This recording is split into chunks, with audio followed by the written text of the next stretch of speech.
Salam dostlar. Біздің каналымызға хош келіпсіздер.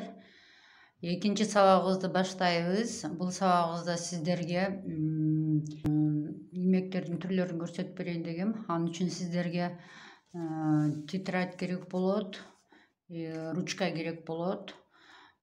Жазабыз, анча-мынча жазып калабыз, ошо жаныңарга коюп алыңыздар. Торине, анан жиптердин мен сиздерге көрсөтүш үчүн бир-эки түрлөрүн алдым. Остатка жиптер болсо болот. Калган жиптерден алып алсаңыздар болот. Себеби ар бир узорду ар бир жипке көрсөтүп берейин деп атам. Анда эмесе баштадык. Бул сабакта өткөн сабактарда биз айтып кеткенбиз. Воздушный петля, аба илмегин өткөнбүз. Эми бул сабагыбызда мындай кылабыз. Тетрадь ручка алсаңыздар, мен даярдап койдум сиздерге. Көрүнсө неме кылса, илмектердин адабиятта көрсөтүлгөн үлгүлөрүн көрсөтүп кетейин деп атам. Мына тоголок шакекче бул аба петлясы же воздушный петля дейт. Анан если моундай черточка эле болсо, анда бул полустолбик деп айтылат экен, жарым столбик. Анан столбик без накида дейт экен. Анан треугольник ортосунда бир сызыкчасы болсо, столбик без накида воздушный петля деп айтылат экен. Анан жөн эле таякча болсо, бул полустолбик с накидом болот экен. Эки таякча ортосунда жиби таякчасы болсо, бул столбик с накидом воздушный петля болот экен. Эки таякча, 3 таякчасы болсо, столбик с двумя накидами, с тремя накидами воздушный петля болот экен. Анан листик болот экен. Анан тоголок ортосунда 1, 2, 3, 4 там канча кааласа ошондой болсо, бул пышный столбик болот экен. Анан бугорок, анан полуколечко и колечко дейт экен. Эми ушул үлгүлөрдүн негизинде биз азыр узор баштайбыз да. Мисалы үчүн мен А деп койдум. Тетрадь алыңыздар. Тетрадьга 20 тоголок чертип чыгыңыздар. Чип 1, 2, 3, 4, 5, 6, 7, 8, 9, 10, 12, 13, 14, 15, 16, 17, 18, 19, 20. 20 деген бул 20 воздушный петля алабыз деген. Мына баштадык. Үлгү курабыз да. Мына воздушный основанияны койдук. Эми 20 воздушный петля алабыз. 1, 2, 3, 4, 5, 6, 7, 8, 9, 10, 11, 12, 13, 14, 15, 16, 17, 18, 19. Бул үлгү үчүн 20 деп атабыз да, может 20дан көбүрөөк аласыздар. Өзүңөр карап көрөсүздөр. Ошол 20 воздушный петля алдык. Мына 20 воздушный петля, 20-ны койгонбуз. Воздушный петля алгандан кийин 2 воздушный петля алып 1, 2, 4, 5-чи петляга саябыз. Мындай бир нерсени айтып кетким келет. Воздушный петля алдыңыздар. Мына чоң алдык, мына чоң воздушный петля. Бүткөндөн кийин бул жерде 3 жип пайда болду. Сиздер накид алып жатканда, азыр мен көрсөтөм. Ошондо 2 жип жогору жакта алсаңыздар, 2 жип жогору жакта алып алсаңыздар, петляңыздар чоюлбайт. Ары бери жылып кетпейт. Если 1 жипти алып алган болсоңуздар, чоюлуп кетет. Ошондо 2 жип алсаңыздар, петляңызда эч нерсе болот. Мынакей. воздушный bir полустолбик alabız.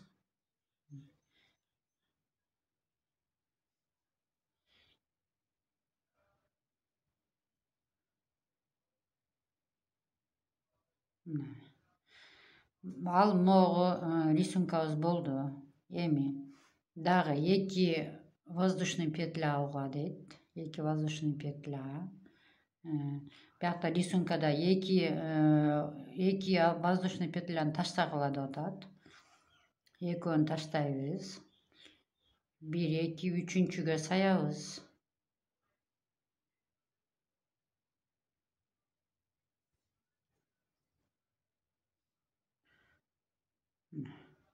Дагы 2 мына сайып алдык. 1, 2 воздушный петля болду, сайып алдык. 1, 2 воздушный петля.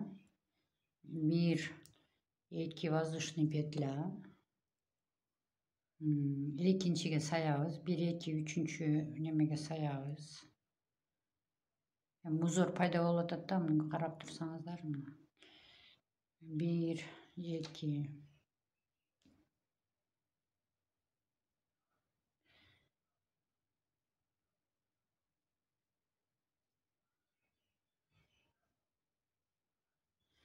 1, 2 1, 2 буяка саябыз. Жөн эле сайып алабыз да, полустолбик болот. Дагы 1 неме схемалардын берилишинин себептери схема менен токусаңыздар, схеманы окуй билсеңиздер аябай жакшы. Эмне дегенде токулган нерселер убакыт өткөн сайын эсиңиздерден чыгып калышы мүмкүн. Схема менен токусаңыздар, окуп билсеңиздер, ошол үлгүнө карап туруп эле токуп кете бересиздер да. Ошон үчүн схема менен токугандын бир жакшы жери ошол. Схема жаныңарда болсо, же болбосо сүрөттөрдө схемалар берилген болсо, окуп токуп кеткен оң. Бул узорлор дайыма эсибизде калбайт.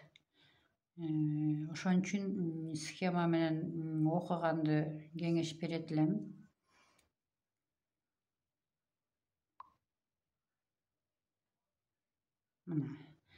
Азыр бизде мындай узор пайда болду. Көрдүңүздөрбү мына? Мындай узор пайда болду. Бул биринчи узор деп коелу. Бул узор полустолбик 2 воздушный петля. Полустолбик 2 воздушный петля деген алынган узор болду. Дагы ошондой эле турган жиптерден токуй берсеңиздер болот да. Бул образец. Мисалы үчүн мынакей дагы баштадык. Ошо 20 воздушный петля алып алсаңыздар болот.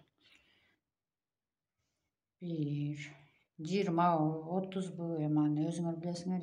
2,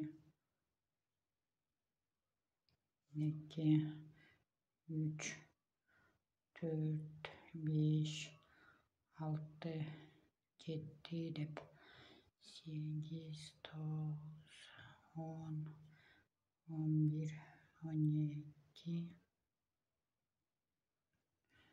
13, 14, 15, 16, 17, 18, 19, 20. 20 петля алдык. Алгандан кийин 3 петля подъема деп коет. Эми аны мындай 3 петля алдык. Эми ортосуна сайып мына петля кылабыз да азыр.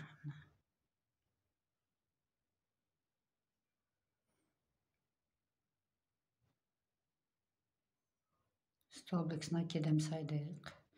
Ош жерге эле кайра дагы бир воздушный петля алып, кайра ош жерге саябыз.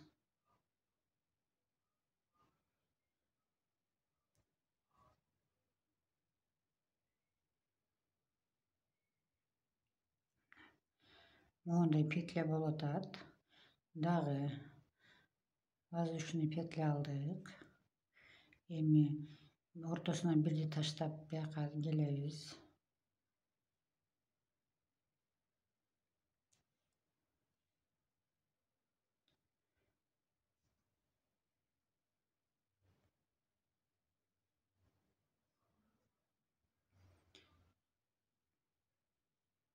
Эки воздушный петля.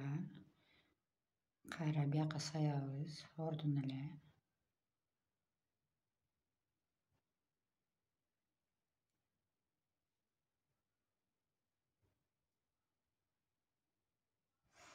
Мындай болуп атат. Воздушный петля. Бияктан бирди таштайбыз. Экини таштайлы.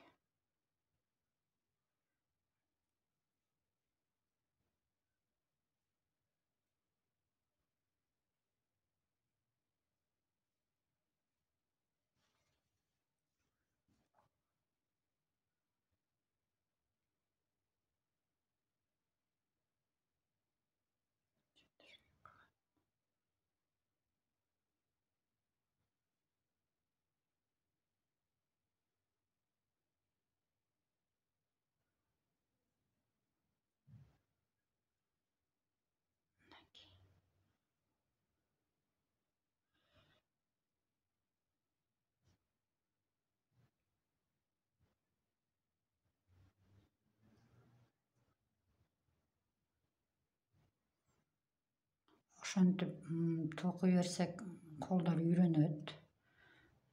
Бул тор ийнени кармаганды, токуганды үйрөнүп, петляларды үйрөнүп, анан узорлорду сала баштайбыз. Азыр биринчи могундай петляларды үйрөнүп,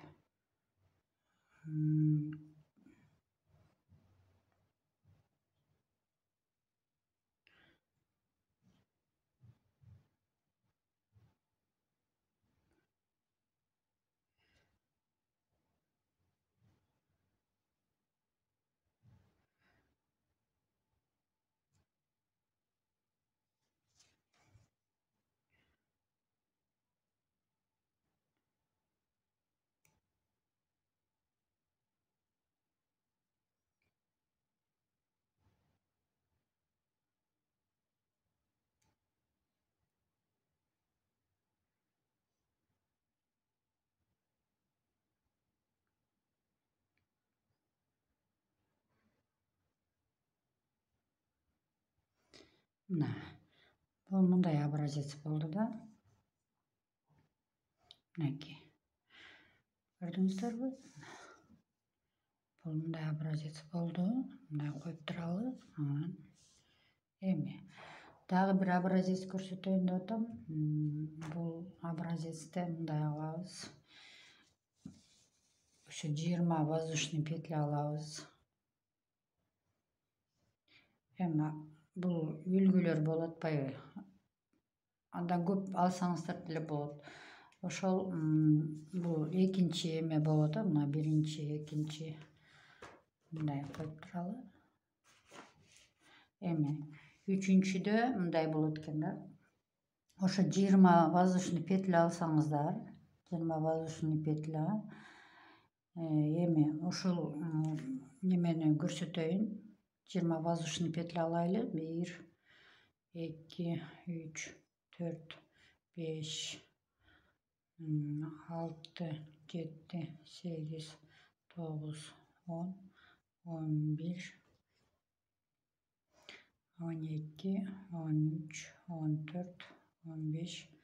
14, 15, 16, 17, 18, 19, 20, 21, 22. Эми азыр сиздерге өзүңөр каалагандай ала бериңиздер. Мен просто 22 алдым. Эми бул узор мындай болот экен да. Веер деп коет экен да. Или ракушки деп коет экен. Ар бир ракушкада 5 столбик снакиден саят экенбиз. Ортосунда 4 воздушный петля. Мына биякта 1, 2, 3, 4ке саят экенбиз. Мына Bir жерге 5'ti sayып alат экенбиz. 1 2 3 stolbik sına 2'den bolat eken. 4 4 5 1 ile toçkaga 5'ti sayып alат экенбиz. Gördүңүздөр мынакей. 1 2 3 4-чүгө 5 столбик снайкадан сайып туруп 1 2 3 4'tü таштап туруп анан дагы ушундай кылат экенбиз да. Анын ортосунда 4 воздушный петля болот экен. 1 2 3 4. Эми бияктан 4 воздушный петляны таштайт экенбиз. 1 2 3 4 5-чиге саят экенбиз.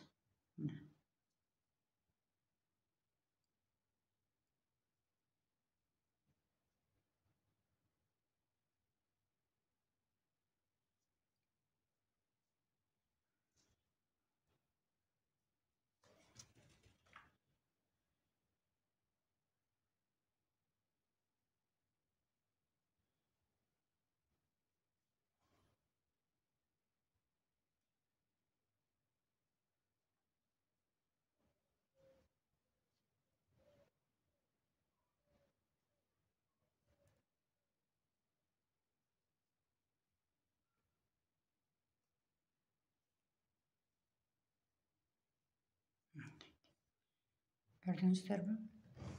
Дагы 4 воздушный петля. 2 3 4. Биякта 4 петля таштайбыз.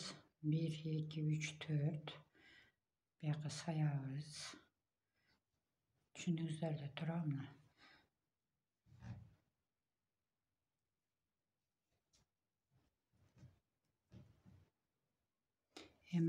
Жаңы үйрөнүп, торинени жаңы кармап, сабактарды көрүп аткан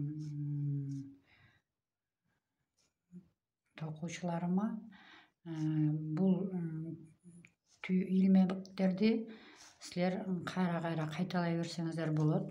Колдоруңуздарды көндүрсөңүз болот. Себеби канчалык көп токсаңыздар, ошончолук колуңуздар көнөт. 1 2 3 4 эмнерге кылат экенбиз.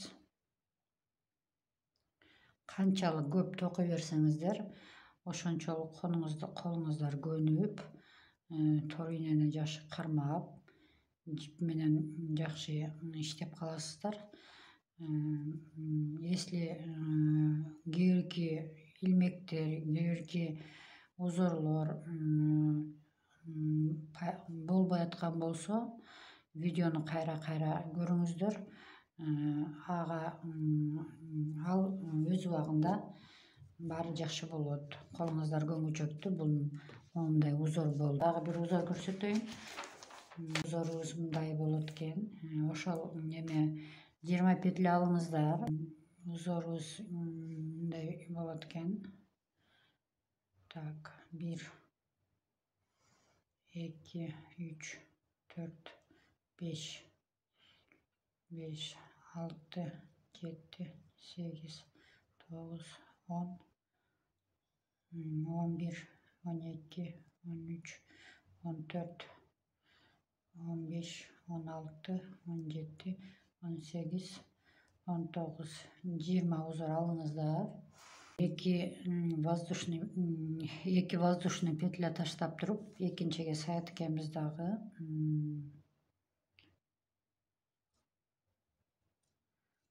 Воздушный столбик сына 2'den болот экен. Дагы бир жолу столбик сына 2'den болот экен.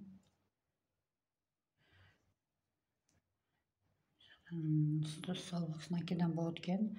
2 воздушный петля. 1 2 кайра эле ош жерге саят экенбиз. Түшүндүңүздөр да. Кайра эле ош жерге саят экенбиз.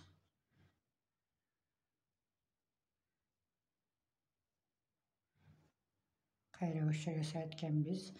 Ортосунда эч нерсе ортосуна эч нерсе албайт экенбиз. Эми 2 воздушный петля таштайбыз. 2 воздушный петля таштайбыз. 2 бияка сайт экенбиз дагы.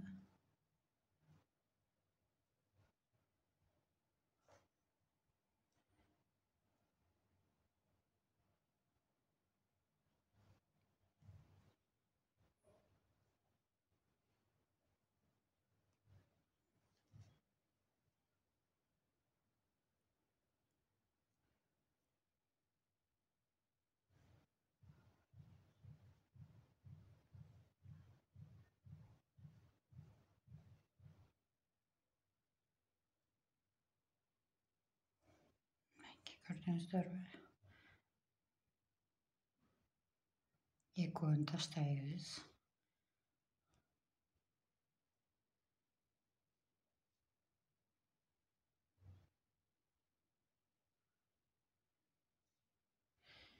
Эки воздушный петля. Дагы ошол жерге саябыз. Бул эми узордун бир түрү да. Кайсы бир токулган мезгилде бул узорлор бизге керек болот. Мисалы үчүн арка кылып кетебиз. Ушундай узорлорду жасап кетебиз да, ошондо кереги тиет. Түшүндүңүздөрбү? Бул узорлорду силер азыр жипти узун алып, кайра токуй берсеңиздер болот. Ошондо колдоруңуздар үйрөнөт. Биздики мындай болуп атат.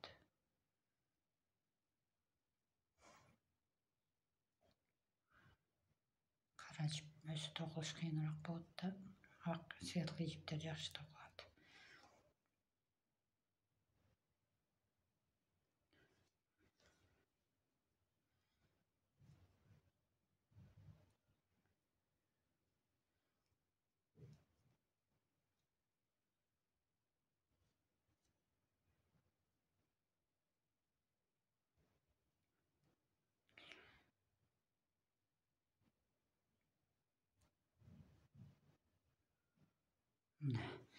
Мондай узор пайда болду. Мына көрдүңүздөрбү? Ортосу ачык, ортосунда эме бир узор пайда болду. Эми бул бир узор болду. Мындай туруп турсун. Силерге дагы бир узорду көрсөтөйүн. Пышный столбик деген узор. Ошол узорду көрсөтүп берейин. Пышный столбик узорубузду муундан көрөлүчү. Азыр мындай кылабыз.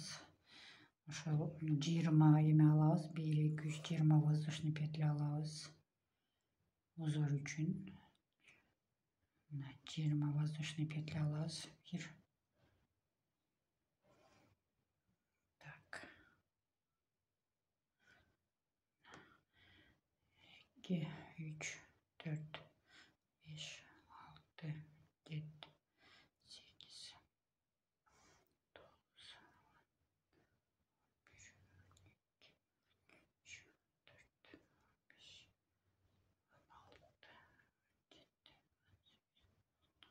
9, 20 воздушный петля алдык. Эми пышный столбик узорун кылалы. Бир эле жерге саябыз. Накид алабыз. Бир эле жерге саябыз. Эми көп сайсаңар столбигиңер көп болот. Аз сайсаңар столбигиңер аз болот. 2, 3.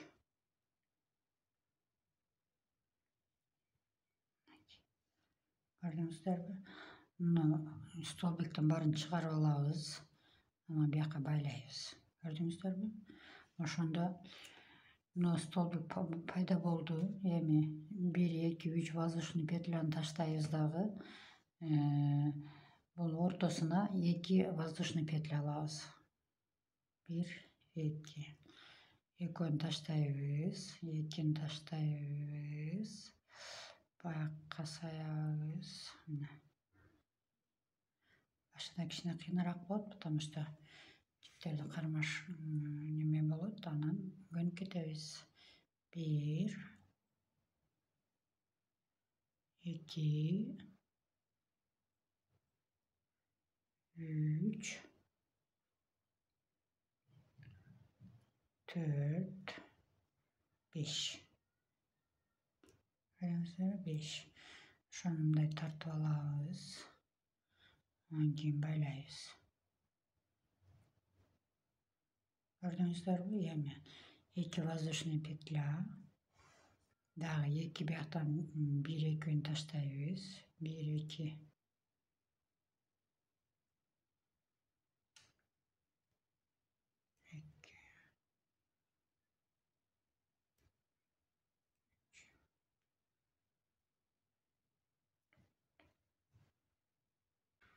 5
Достор, үлгүлөрдү токудук. Үлгүлөрдү токудук.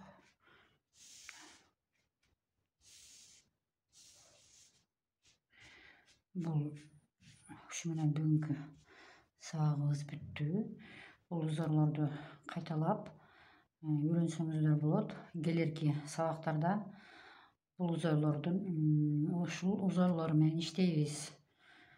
Каналыма катталып, лайк басып, комментарий жазыңыздар. Келерки сабактардан жолугушканга чейин саламатта болуңуздар.